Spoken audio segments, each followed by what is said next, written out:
徛在台北以后拢是咧细厝，我想起来较特别经验是，我拢会拜拜，我有一个足介意的所在是拄起好的厝，我就甲土地公讲，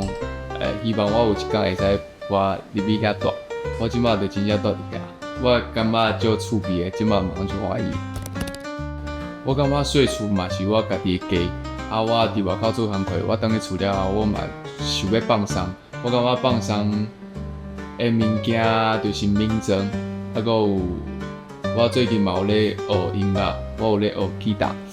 弹吉他嘛是我感觉最放松的一件代志。还佫上重要的，我感觉等去厝诶会使看到我的猫啊，我嘛感觉家己会使充电，我感觉足欢喜。我其实就在以前还无徛台北的时阵，我咧学讲台语的时阵，拢会去厝内底的人笑。会讲我讲了就袂认得的，我就开始就毋敢讲台语，是真正我开始伫台北做工课了后，开始会有足侪讲台语的机会，我才开始有咧讲。我有一摆咧讲台词的时阵，咧拍伊咧讲台词，足紧急的。迄个台词爱讲，赶紧叫救护车，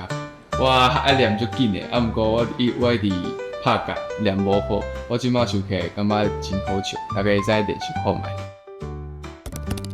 我感觉台语即个人物应该是一个足温顺的老师师，伊可能透早的时阵会伫公园泡茶。我若准备要去上班的时阵，我若经过公园看到伊，伊拢会足好笑型，拢会甲大家拍招呼。我一透早看到伊，拢会精神足好，足欢喜。